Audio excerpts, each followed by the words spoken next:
ახლა გამოვდივარ საავადმყოფოდან ჩემს მე-9 კლასელ ნათესავს, რომელსაც გუშინ მოაწევინეს, ახლა კარგად არის, ჯანმრთელად არის და კომენტარებში წავიკითხე, შეურაცხყოფა მომაკენეს მოსაწევის მოყვარულმა ბიჭებმა და მინდა რომ პასუხი გავცე ბარემ.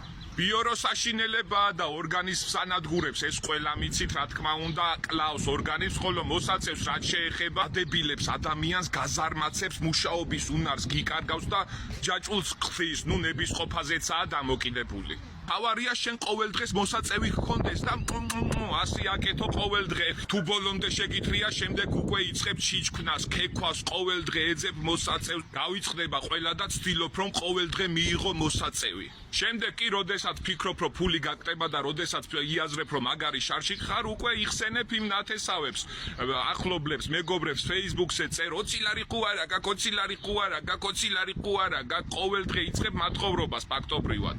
თავარი პრობლემები მაშინ იწყება, როდესაც საღამოვდება და უკვე არ გაქვს ფაქტი, არ გაქვს არაფერი და ცდილობ რომ ვალები აიღო, ყველას თხოვო, უკვე ბოლოს ოჯახის წევრებზეც გადადიხარ. მერე უკვე ბანკის ვალების დროა, ოჯახის წევრებს უკვე ყველანაირად ცდილობ რომ სესხები ააღებინო და ვალს ვალი ემატება და ასე. თავარი ესაა შენთვის, თორე ვალები მეორე ხარისხოვანია, რა ვალები, რის ვალები, თავარია და ასე იღუპავ თავს ნელ-ნელა, ისე რომ ვერც ხვდები, ვერც იაზრებ. მე ამ ყველაფერს 1 წლის წინ მივხვდი, სწორედ ჩემ თავზე გამოვცადე ეს ყველაფერი და 1 წელია რაც სუფთა ვარ, მე გამიმართა, მე კიდე მარტო ვიყავი სახლში და მთელი ღამე ლოცვაში გავატარე და უფალს უთხარი რომ არასოდეს აღარ გავეკარებოდი, ოღონდ ამ ერთხელ გადავერჩინე, ხოლო ჩემ ძმაკაც სამწუხაროდ არ გაუმართლა.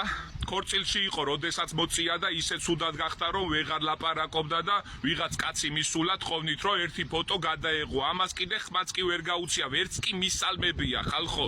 იმას მერე მაგარი უბეგვია ეს საწოდავი რა და ამიტომ იმ ჩემ ძმაკაც იმ დღის მერე მოსაწევი აღარ მოუწევია.